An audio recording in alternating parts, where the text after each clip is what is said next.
വചനാഗ്നി വചനാഗ്നി ആത്മാവിൽ അഭിഷേക വചനാഗ്നി വചനാഗ്നി വചനാഗ്നി ആത്മാവിൽ അഭിഷേക വചനാഗ്നി ദേശങ്ങൾ രാജ്യങ്ങൾ ഗോത്രങ്ങൾ വംശങ്ങളെങ്ങും അറിയട്ടെ വചനാഗ്നി ദേശങ്ങൾ രാജ്യങ്ങൾ ഗോത്രങ്ങൾ വംശങ്ങളെങ്ങും പടരട്ടെ വചനാഗ്നി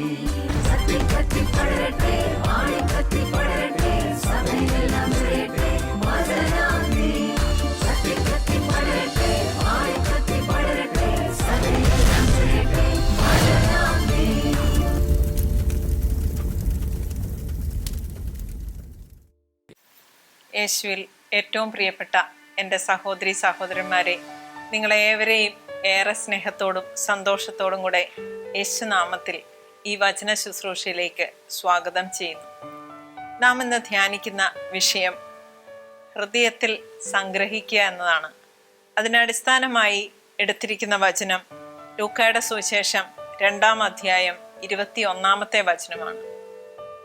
മറിയം ഇതെല്ലാം ഹൃദയത്തിൽ സംഗ്രഹിച്ചു. പ്രിയപ്പെട്ടവരെ, ക്രിസ്മസ് അടുത്ത് വരികയാണ്. പരിശുദ്ധ അമ്മയെയും ഉണ്ണിയേശുവിനെയും ഏറ്റവും കൂടുതലായിട്ട് ചിന്തിക്കുന്ന ധ്യാനിക്കുന്ന ഒരു കാലമാണല്ലോ.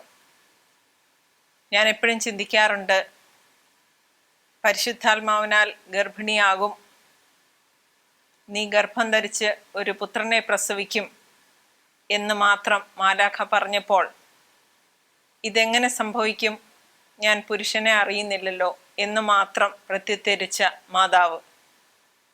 ഒരു സാധാരണ സ്ത്രീയായിരുന്നെങ്കിൽ എന്തെല്ലാം ചോദ്യങ്ങൾ ഒന്നിനു പുറകെ ഒന്നായി ചോദിക്കാൻ തയ്യാറായേക്കും. ഉൾക്കൊള്ളാൻ സാധിക്കാത്ത ഒരു കാര്യം അറിഞ്ഞിട്ടും അതിനോട് പ്രത്യുത്തരിച്ച രീതി തീർച്ചയായും മാതൃകാർഹമാണ്. ഏറെ വർഷങ്ങൾക്ക് മുമ്പ് ഒരു വിദേശയാത്ര നടത്തിയപ്പോൾ അതൊരു തീർത്ഥാടനമായിരുന്നു. ഗ്രൂപ്പിലുണ്ടായിരുന്ന ഒരു ചേച്ചിയെ ഞാൻ ഏറെ ശ്രദ്ധിച്ചിരുന്നു. അധികമൊന്നും സംസാരിക്കാറില്ല, കൂടുതൽ സമയവും പ്രാർത്ഥനയിലായിരിക്കും. എന്നാൽ കറക്റ്റ് സമയത്ത് പറയേണ്ട സ്ഥലങ്ങളിലെല്ലാം എത്തിച്ചേരും.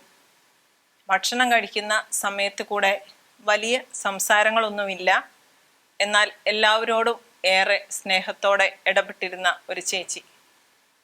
തൃശ്ശൂർ ജില്ലക്കാരിയായിരുന്ന ഈ ചേച്ചിയോട് യാത്രയുടെ ഏകദേശം ഒരു 5-6 ദിവസങ്ങൾ പിന്നിട്ടപ്പോൾ ഒന്നിച്ച് ഒരു റൂമിലായ സമയത്ത് ഞാൻ ചോദിക്കുകയുണ്ടായി, ചേച്ചിയുടെ ഈ സ്വഭാവം എന്നെ ഏറെ ആകർഷിക്കുന്നുണ്ട്.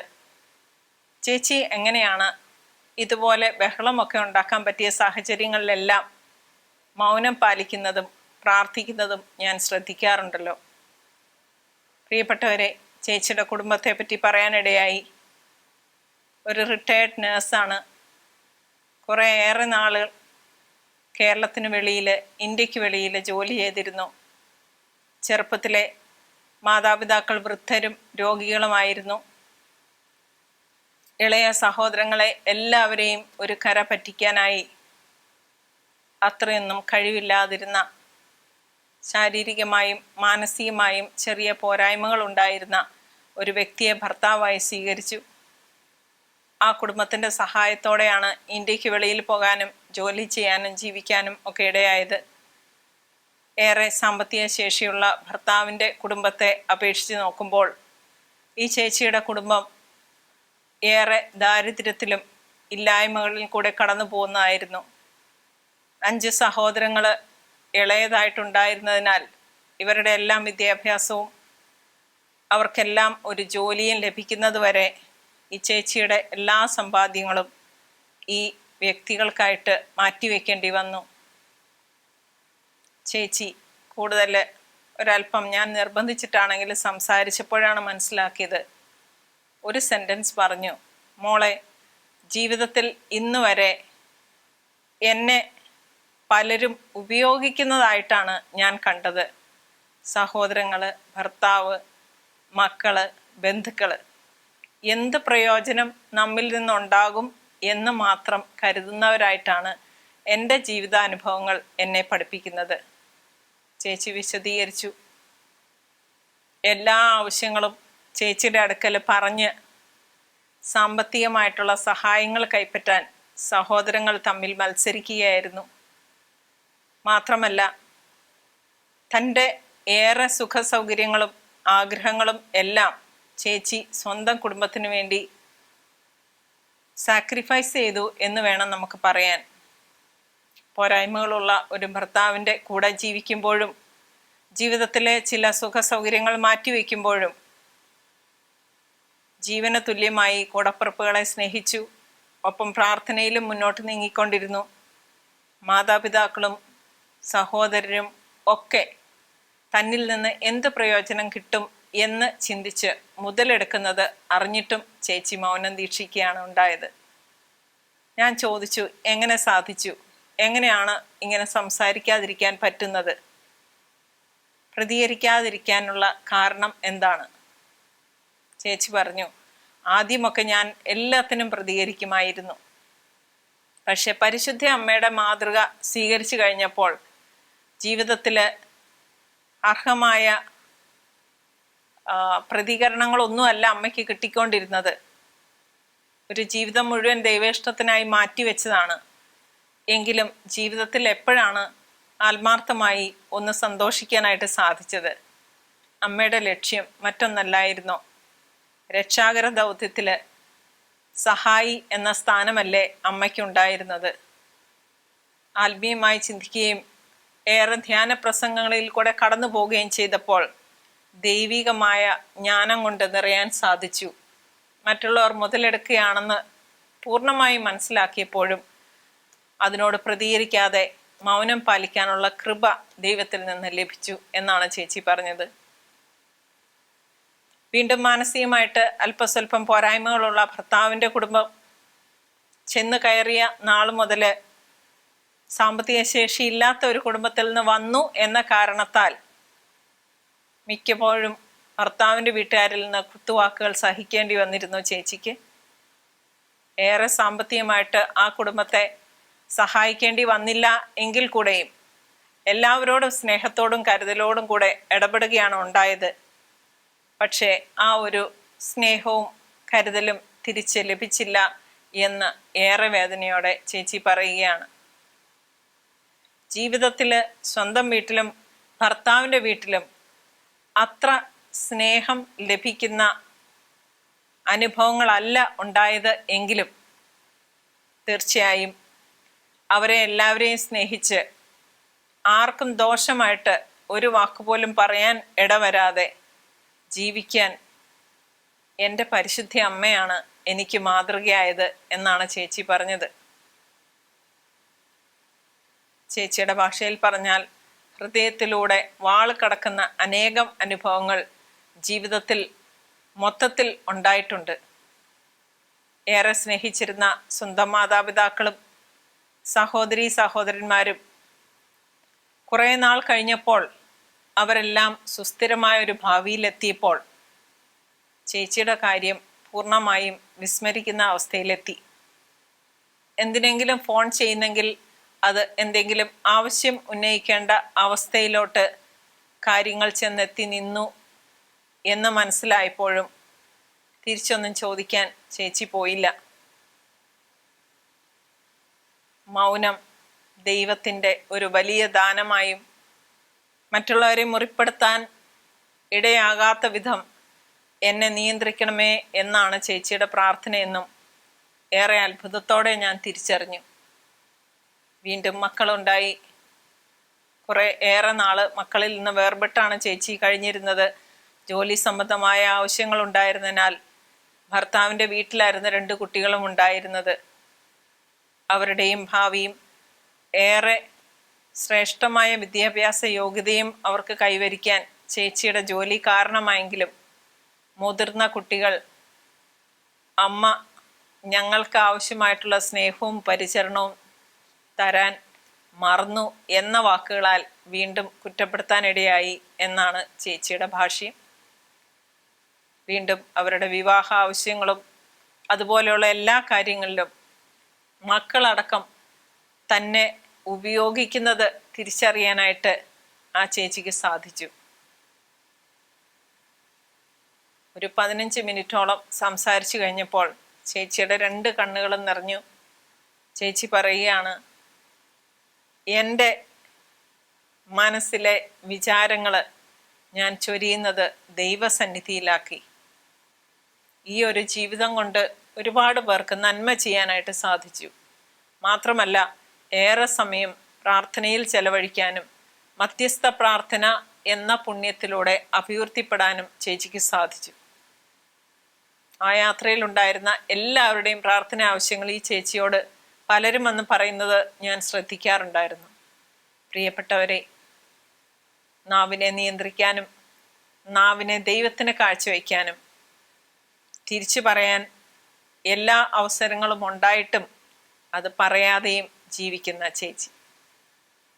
ചേച്ചി പറയുകയാണ്, സ്വന്തം സഹോദരി സഹോദരന്മാരുടെ ഭാഗത്തു നിന്ന്, മാതാപിതാക്കളുടെ ഭാഗത്തു നിന്ന്, ഭർത്താവിൽ നിന്ന്, ഭർത്തൃ കുടുംബത്തിൽ നിന്ന്, ഇങ്ങേറ്റം മക്കളിൽ നിന്ന് വരെ തിരസ്കരണം സ്വീകരിച്ചിട്ടുള്ള ഒരു പാവം ചേച്ചി.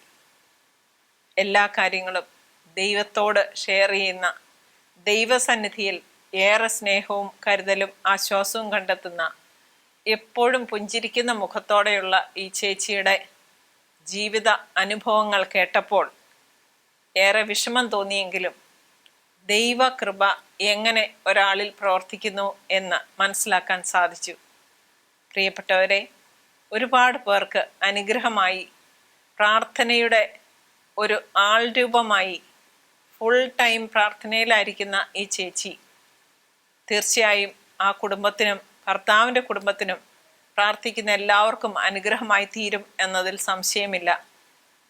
ചേച്ചി കൂട്ടിച്ചേർത്തു, ഏകദേശം 30 വർഷത്തോളം പള്ളിയോ പ്രാർത്ഥനയോ ഒക്കെ പേരിന് മാത്രം നിർവഹിച്ചിരുന്ന ഭർത്താവ് ഇപ്പോൾ പൂർണ്ണമായും ദൈവത്തിലേക്ക് തിരിഞ്ഞിരിക്കുകയാണ്. ചേച്ചിയെ ഒരുവിധം മനസ്സിലാക്കി തുടങ്ങിയിരിക്കുകയാണ്. ചേച്ചി കൂട്ടിച്ചേർത്തു, ഇനി എൻ്റെ പ്രാർത്ഥന മുഴുവനും മറ്റുള്ളവർക്ക് വേണ്ടിയിട്ടായിരിക്കും. ഞാൻ മറ്റുള്ളവർക്ക് വേണ്ടി പ്രാർത്ഥിക്കുമ്പോൾ എൻ്റെ മക്കളുടെ കാര്യം ദൈവം ഏറ്റെടുക്കും എന്നതിൽ സംശയമില്ല. പ്രിയപ്പെട്ടവരെ, നമുക്കിടയിൽ ഇങ്ങനെ ജീവിക്കുന്ന അനേകം വ്യക്തികളില്ലേ? സംസാരത്താൽ കുടുംബത്തിൽ പ്രശ്നങ്ങൾ ഉണ്ടാക്കുന്നവരുമില്ലേ? മാതാവിൻ്റെ മാതൃകയിലേക്ക് നമുക്കൊന്ന് കടന്നു ചെല്ലാം. മംഗളവാർത്തക്കാലം ആണല്ലോ. നമ്മൾക്ക് ഉൾക്കൊള്ളാൻ പറ്റാത്ത കാര്യങ്ങളെപ്പറ്റി കേൾക്കുകയും മറ്റുള്ളവർ സംസാരിക്കുകയും ഒക്കെ ചെയ്യുമ്പോൾ ദൈവത്തിൽ നിന്ന് ശക്തി സംഭരിച്ച് അതിനെ ഒന്ന് ഉൾക്കൊള്ളാൻ നമുക്കൊന്ന് ശ്രമിച്ചാലോ? നമ്മളുടെ പ്രതികരണം അതിൻ്റെ മാതൃക മാതാവിലാക്കിയാൽ തീർച്ചയായും ഒരുപാട് പ്രശ്നങ്ങളിൽ നിന്ന് നമുക്ക് നമ്മെ തന്നെ ഒഴിവാക്കിയെടുക്കാനായിട്ട് സാധിക്കും. ചേച്ചി പറഞ്ഞ ഒരു കാര്യം എന്നെ ഏറെ അത്ഭുതപ്പെടുത്തി. ആരെങ്കിലും എന്നെ വാക്കാൽ മുറിപ്പെടുത്തുമ്പോൾ ആ ചേച്ചി പ്രാർത്ഥിക്കാറുണ്ടത്രേ, പിതാവേ, ഇവർ ചെയ്യുന്നത് എന്തെന്ന് ഇവരറിയുന്നില്ല, ഇവരോട് ക്ഷമിക്കണമേ. പ്രിയപ്പെട്ടവരെ, നമ്മുടെ മനസ്സിൽ എന്തെല്ലാം പ്രശ്നങ്ങൾ ഉരുണ്ടുകൂടും, എന്തെല്ലാം പറയാനായിട്ട് നാം തയ്യാറെടുക്കും.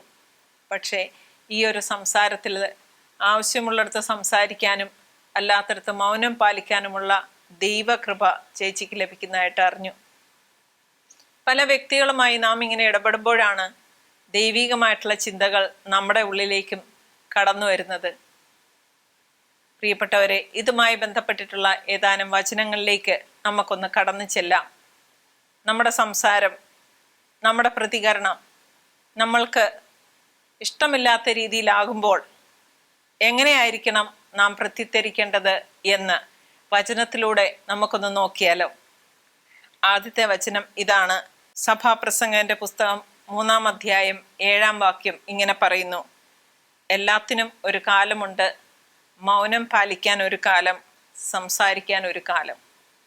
ദൈവത്തോട് ആലോചന ചോദിച്ചിട്ട് മാത്രമേ ഏതവസരത്തിലും സംസാരിക്കാൻ പാടുള്ളൂ എന്ന് വചനം പറയുന്നു. അടുത്തത് ജ്ഞാനത്തിൻ്റെ പുസ്തകം 8-ാമത്തെ അധ്യായം 12-ാമത്തെ വചനം. വചനം ഇങ്ങനെ പറയുന്നു: ഞാൻ മൗനം ഭജിക്കുമ്പോൾ അവർ കാത്തു നിൽക്കും, സംസാരിക്കുമ്പോൾ ശ്രദ്ധിക്കുകയും ചെയ്യും. ദൈവം വെളിപ്പെടുത്തിയതിന് ശേഷം നാം സംസാരിച്ചാൽ ആൾക്കാർ ശ്രദ്ധിക്കും, ശ്രവിക്കും എന്നുള്ളതിൽ യാതൊരു സംശയവുമില്ല. മൗനം ഭജിക്കുന്ന സ്ത്രീകളെ മാതാവ് ഇതെല്ലാം ഹൃദയത്തിൽ സംഗ്രഹിച്ചു ഗാഠമായി ധ്യാനിച്ചുകൊണ്ടിരുന്നു എന്നാണല്ലോ പറഞ്ഞത്. ആ മാതാവിനെ അല്ലേ നാം ശ്രദ്ധിച്ചുകൊണ്ടിരിക്കുന്നത്? അത് മാതൃക അനുസരിച്ച് നമ്മുടെ കഷ്ടപ്പാടും ബുദ്ധിമുട്ടും ഉത്തരം കിട്ടാത്ത ചോദ്യങ്ങളും ഉണ്ടാകുമ്പോൾ ദൈവം ആവശ്യപ്പെടുമ്പോൾ സംസാരിക്കുകയും അതല്ലാത്തപ്പോൾ മൗനം ഭജിക്കുകയും ചെയ്താൽ തീർച്ചയായും നാം ആരോട് സംസാരിക്കണമോ അവർ നമ്മെ ശ്രദ്ധിക്കുക തന്നെ ചെയ്യും. അടുത്ത ഒരു വചനം ഇങ്ങനെ പറയുന്നു. പ്രഭാഷകന്റെ പുസ്തകം 20-ാമത്തെ അധ്യായം 5-ാമത്തെ വചനം. മൗനം കൊണ്ട് ബുദ്ധിമാനായി കരുതപ്പെടുന്നവനുണ്ട്, അതിഭാഷണം കൊണ്ട് വെറുക്കപ്പെടുന്നവനുമുണ്ട്. ആ ചേച്ചിയുടെ സംസാരത്തിൽ ചില സാഹചര്യങ്ങളിൽ സംസാരിക്കാൻ എല്ലാ അർഹതയുണ്ടായിട്ടും സംസാരിക്കാത്തതിൻ്റെ കാരണം കുടുംബ ബന്ധങ്ങൾ മുറിക്കാൻ ദൈവം ആഗ്രഹിക്കുന്നില്ലല്ലോ എന്നുള്ളതായിരുന്നു. എല്ലാവരെയും ചേർത്ത് നിർത്തി ദൈവത്തിൻ്റെ നാമത്തിൽ അവരോട് ചേർന്ന് നിന്ന് പോയതാണ് ചേച്ചിയുടെ വിജയം എന്ന് ചേച്ചി പറയുന്നു. അടുത്തൊരു വചനം ഇങ്ങനെ പറയുന്നു. പ്രഭാഷകന്റെ പുസ്തകം 20-ാമത്തെ അധ്യായം 6-ാമത്തെ വചനം. മറുപടി പറയാൻ കഴിവില്ലാത്തത് കൊണ്ട് മൗനം ദീക്ഷിക്കുന്നവരുണ്ട്, സംസാരിക്കേണ്ടത് എപ്പോഴെന്ന് അറിയാവുന്നത് കൊണ്ട് മൗനം പാലിക്കുന്നവനുമുണ്ട്. ഒരു സഭയിലോ കുടുംബത്തിലോ ഒരു മീറ്റിങ്ങിലോ സംസാരിക്കുന്നതിന് മുമ്പ് ദൈവത്തെ അനുസരിക്കുന്നവരായ നാം ദൈവത്തോട് തീർച്ചയായിട്ടും ആലോചന ചോദിക്കണം. ഞാൻ പ്രാക്ടീസ് ചെയ്യുന്ന ഒരു രീതിയുണ്ട്. ഏതെങ്കിലും ഒരു സദസ്സിലോ ഒരു മീറ്റിങ്ങിലോ ഒരു അഭിപ്രായം രേഖപ്പെടുത്തുന്നതിന് മുമ്പ് ലൂക്കായുടെ സുവിശേഷം 12-ാമത്തെ അധ്യായം 11-12 വചനത്തിൻ്റെ അഭിഷേകം നിറയട്ടെ എന്ന് മനസ്സിൽ പ്രാർത്ഥിച്ചുകൊണ്ടേ സംസാരിക്കാൻ ആരംഭിക്കുകയുള്ളൂ. നിങ്ങൾ ഭരണാധികാരികളുടെയും പ്രഭുക്കന്മാരുടെയും മുൻപിൽ ചെല്ലുമ്പോൾ എന്താണ് പറയേണ്ടതെന്ന് പരിശുദ്ധാത്മാവ് നിങ്ങളെ പഠിപ്പിക്കും. നിങ്ങളായിരിക്കില്ല, പരിശുദ്ധാത്മാവായിരിക്കും സംസാരിക്കുക. പല സമയത്തും സംസാരിക്കണോ വേണ്ടയോ എന്ന് ചിന്തിക്കുമ്പോൾ ചുണ്ടിൽ ഒരു കുരിശ് അടയാളം രേഖപ്പെടുത്തുന്നത് തീർച്ചയായും ആവശ്യമില്ലാത്ത കാര്യങ്ങൾ സംസാരിക്കാതിരിക്കാൻ നമ്മളെ സഹായിക്കും എന്നതിൽ യാതൊരു സംശയവുമില്ല. വീണ്ടും ഒരു വചനം ഇങ്ങനെ പറയുന്നു. സങ്കീർത്തനം 50:21. നീ ഇതെല്ലാം ചെയ്തിട്ടും ഞാൻ മൗനം ദീക്ഷിച്ചു, നിന്നെ പോലെയാണ് ഞാനും എന്ന് നീ കരുതി. തീർച്ചയായും നമുക്കറിയാം, വളരെയേറെ പ്രകോപിതരായി പോകുന്ന ഏറെ അവസരങ്ങളുണ്ട്. മൗനം പാലിക്കാൻ സാധിച്ചാൽ, സംസാരിക്കാതിരിക്കാൻ സാധിച്ചാൽ ആ ആളാണ് ഏറ്റവും കഴിവുള്ളയാൾ, ഏറ്റവും ദൈവകൃപയാൽ നിറഞ്ഞയാൾ എന്നതിൽ യാതൊരു സംശയവുമില്ല. ഈശോയുടെ കാൽവരി അനുഭവത്തിലെല്ലാം നമുക്ക് കാണാൻ സാധിക്കും. പലതരത്തിൽ പ്രകോപിക്കപ്പെടുന്ന അനേകം ചോദ്യശരങ്ങൾ ഈശോയ്ക്ക് നേരെ ഉയരുമ്പോഴും ഏറ്റവും ചുരുങ്ങിയ വാക്കുകളിൽ മറുപടി പറയുന്ന യേശു നമുക്കേവർക്കും മാതൃകയാണ്. അപ്പോൾ സംസാരിക്കേണ്ട അവസരങ്ങൾ ധാരാളമായിട്ടുണ്ടാകുമ്പോൾ എല്ലാവരും തഴയുന്നു എന്ന് കാണുമ്പോൾ, ഏറെ ദുഃഖവും വേദനയും ഹൃദയത്തിൽ തങ്ങി നിറയുമ്പോൾ നമുക്ക് പ്രാർത്ഥിക്കാൻ ഉള്ള വചനങ്ങൾ ഇവയാണ്. സങ്കീർത്തനം 141:3. കർത്താവെ, എൻ്റെ നാവിന് കടിഞ്ഞാണിടണമേ, എൻ്റെ അധര കവാടത്തിന് കാവലേർപ്പെടുത്തണമേ.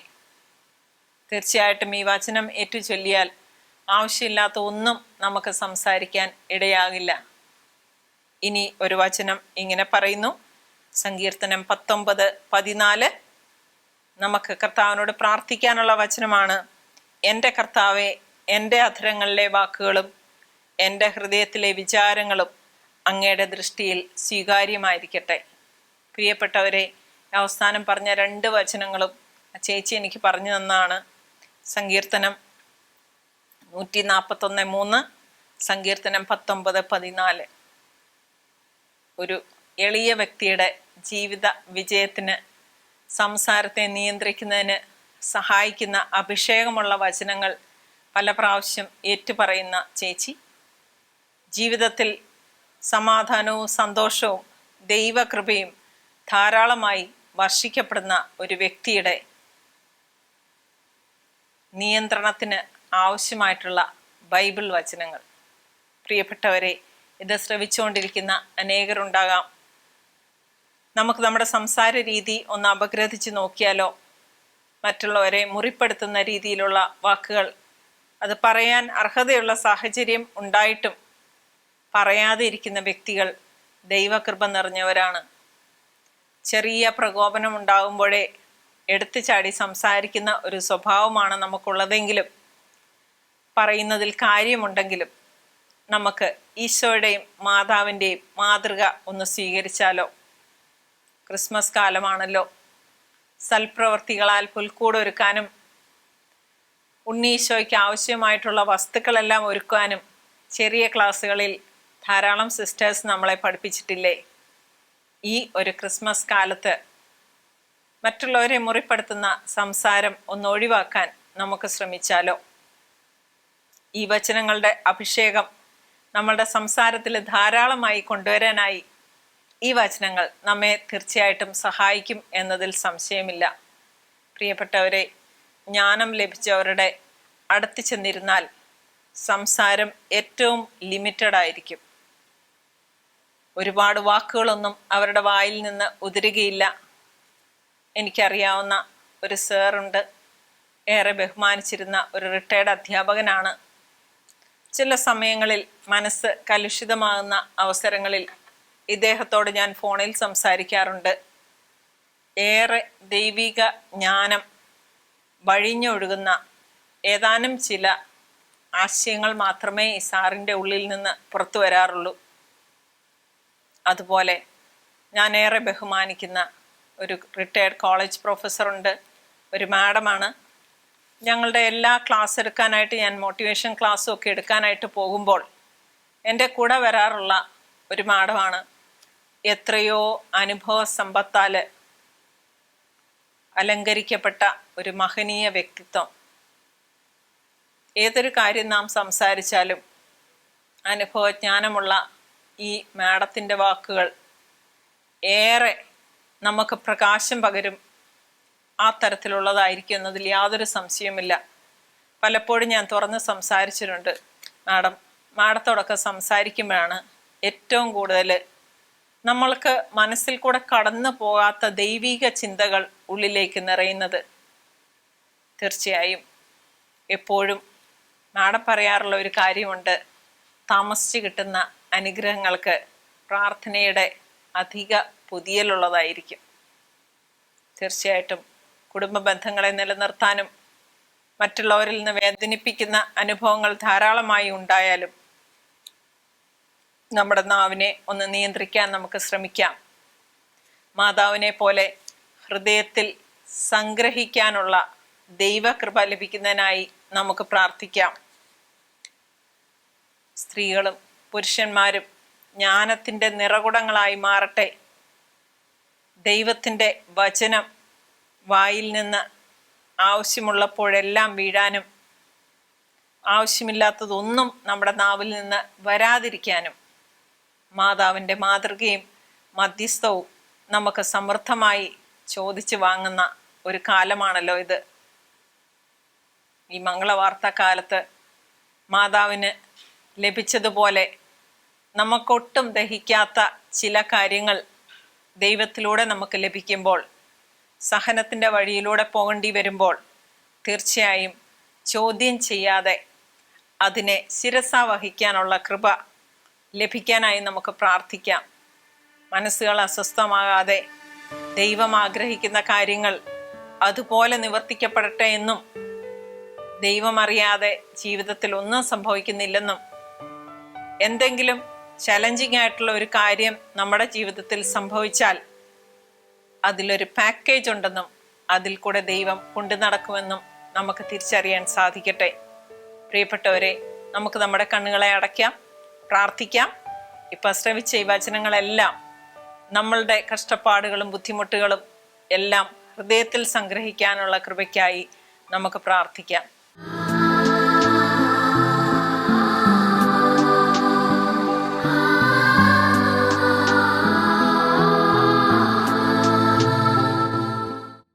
സർവശക്തനായ ദൈവമേ, ഈ സമയം ഞങ്ങൾക്ക് ലഭിച്ച എല്ലാ അനുഗ്രഹങ്ങളെക്കുറിച്ച് ഓർത്ത് സ്തുതിക്കുന്ന സ്തോത്രം ചെയ്യുന്നു. ഈ വചനങ്ങളിലൂടെ കർത്താവെ അങ്ങ് ഞങ്ങളോട് സംസാരിക്കുകയായിരുന്നല്ലോ. മറ്റുള്ളവരുടെ മുറിപ്പെടുത്തുന്ന വാക്കുകളും സ്നേഹവും ഒന്നും ലഭിക്കാതെ തിരസ്കരണത്തിലൂടെ കടന്നുപോയിക്കൊണ്ടിരിക്കുന്ന അനേകം മക്കളെ കർത്താവെ അങ്ങേക്കരങ്ങളിലേക്ക് സമർപ്പിക്കുന്നു. എല്ലാം ഹൃദയത്തിൽ സംഗ്രഹിക്കാനും അങ്ങയോട് അത് ഷെയർ ചെയ്യാനും അങ്ങിൽ നിന്ന് ആശ്രയം ലഭിക്കാനും ആശ്വസിക്കാനും വേണ്ട കൃപയാല മക്കളെ നിറയ്ക്കണമേ എന്ന് പ്രാർത്ഥിക്കുന്നു. ദൈവമേ, ഏറെ സംസാരിക്കുന്ന പ്രകൃതി മറ്റുള്ളവരെ സംസാരത്താൽ വ്രണപ്പെടുത്തുമ്പോഴും മറ്റുള്ളവരുടെ സംസാരത്താൽ ഞങ്ങൾ വ്രണപ്പെടുമ്പോഴും കർത്താവെ പരിശുദ്ധ അമ്മയുടെ മാതൃക ഞങ്ങൾക്ക് സഹായമായി നിൽക്കട്ടെ.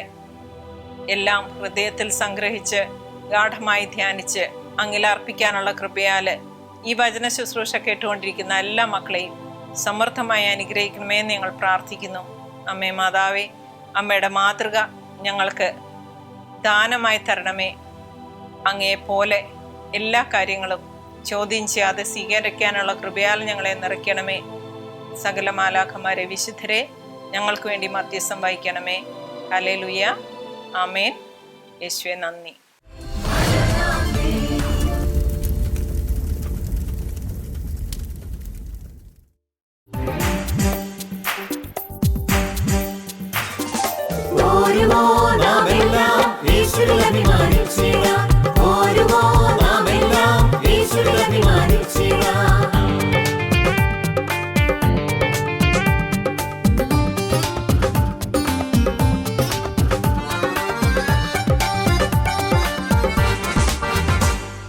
നമ്മുടെ നാഥൻ ഒലിവുമലയിൽ അന്ന് നൽകിയ മിഷൻ ദൂത് തലമുറ തലമുറ കൈമാറി കെടാതെ ഞങ്ങൾ ഘോഷിക്കും, കെടാതെ ഞങ്ങൾ ഘോഷിക്കും.